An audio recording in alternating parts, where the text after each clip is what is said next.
เป็นไข่ลวกแบบนี้ค่ะน่ากินไหมนี่ค่ะ8 นาทีมันตุ้มนี่นะชั้นของซาลาเปาค่ะนี่นุ่มไหมล่ะนุ่มมากสวัสดีค่ะวันนี้กลับมาเจอกับเปิ้ลและช่องคุณนายสื่นสายแล้วนะคะ วันนี้เรามีอะไรพิเศษมาให้ดูนั่นก็คือนี่เลยค่ะหม้อต้มไข่ในราคา149 บาทเราสั่งมาทดลองใช้ด้วยเหตุผลว่าเราอยากจะกินอะไรเล็กๆน้อยๆและวันนี้เราจะทำการทดลองต้มไข่นึ่งขนมจีบกับซาลาเปาให้ดูนะคะสำหรับหม้อต้มไข่นะคะหรือหม้อนึ่งที่มีอุปกรณ์ให้มานะคะก็คือตัวถ่านของเขาตรงนี้เป็นเหมือนอลูมิเนียมกับตัวปลั๊กค่ะแล้วก็มีถาดรองไข่2 ชั้นนะคะฝาครอบนี่ค่ะแล้วก็ถาดรองไข่2 ชั้นพร้อมฝาปิดแล้วก็อุปกรณ์เติมน้ำของเขาค่ะนี่เติมน้ำไว้เรียบร้อยแล้วเราจะทำการต้มไข่กันเลยใส่เข้าไปในถาดรองค่ะเรียบร้อยหลังจากนั้นนะคะนำไข่ใส่ลงไปตอนนี้นะคะเราจะทดลองทำไข่3 ฟองก็คือเวลาในการต้มจะมี6 นาที8 นาทีแล้วก็10 นาทีนะคะหลังจากใส่ไข่เรียบร้อยแล้วใช้อุปกรณ์ตัวนี้นะคะ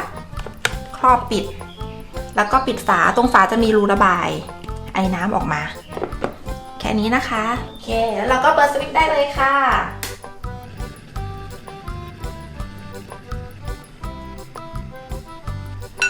นี่ครบเรียบร้อยแล้วค่ะงั้นก็นำไข่6 นาทีออกมาก่อน1 ฟองนะคะนี่นะคะโอเคนี่ไข่6 นาทีของเรานะคะอยู่ตรงนี้แล้ว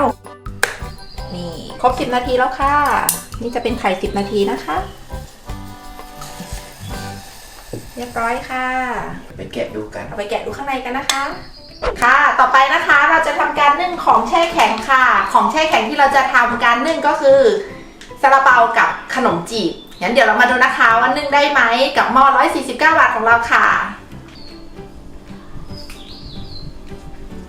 นี่เราจะวางน้องซาลาเปาชั้นที่1นะคะแล้วก็ใช้ฝาครอบไว้แล้วก็มีชั้นที่2ด้วยชั้นที่2แล้วก็จะเอาขนมจีบวางค่ะพอแล้วกินรองท้องกัน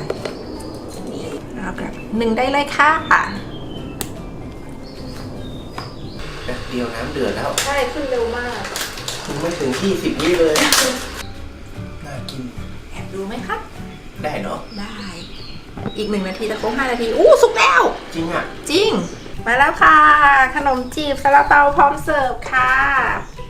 เรามาดูผลงานของเรากันนะคะขนมจีบซาลาเปาแล้วก็น้องไข่ต้มค่ะเริ่มจากตัวนี้กันเลยเพราะว่ากลิ่นมันยั่วยวนมากเลยขนมจีบหอมมากเลยหลักการก็คือให้น้ำเดือดแล้วก็ใช่เอาไอ้น้ำมาทำให้มันสุกเนาะก็คือนึ่งนั่นเนาะแล้วก็ใช้น้ำน้อยแต่ว่าก็จะแบบเร็วหน่อยอย่างเงี้ยค่ะเวลาทำนุ่มชั้นของซาลาเปาค่ะนุ่มไหมนี่นุ่มไหมล่ะนุ่มมากงั้นเรามาดูกันนะคะว่าไข่ที่เราทำการต้มด้วยหม้อเนี้ยประมาณ6 นาที8 นาทีและ10 นาทีข้างในจะเป็นยังไงกันเป็นไข่ลวกแบบนี้ค่ะน่ากินไหมโอ้ทำเช้าสบายใช่ใครๆชอบไข่ลวกนะคะ6 นาทีค่ะไข่ลวกกำลังดีเลยอันนี้ใช่ใครชอบดิบกว่านี้ก็เอาสัก5 นาทีก็ได้นะโอ้นี่กำลังเยิ้มเลยนี่เลยน้องไข่ลวกของเรานี่ไข่8 นาทีค่ะมาดูกันค่ะนี่ค่ะ8 นาทีมันตุ้มนี่นะน่ากินไหมคะว้าวไข่10 นาทีค่ะนี่ยังร้อนอยู่เลยนะดูนะคะหูยเนื้อกำลังดีเลยค่ะกำลังดีนะก็ไม่สุกเกินไปนะเนี่ยใช่ค่ะโหยหยอดซอสนี่อร่อยมากเลยอ่ะนี่คือ10 นาทีค่ะวางบนมาม่าเนาะ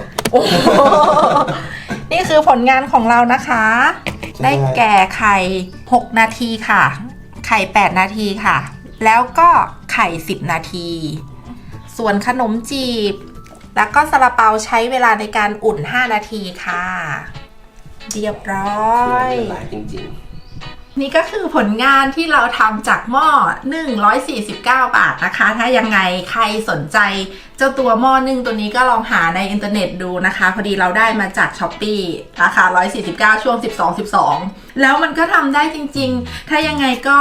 เหงาปีใหม่นี้ฝากดูคลิปของเราด้วยนะคะแล้วก็ฝากกดไลค์ให้เราด้วยวันนี้เราขอจัดการขนมจีบซาลาเปาแล้วก็ไข่ทั้งหลายแหละที่เราทำก่อนงั้นวันนี้ขอตัวก่อนนะคะแล้วเจอกันคลิปถัดไปค่ะสวัสดีค่ะ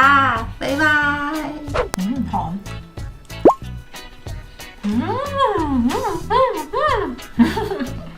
อร่อยไหมคะ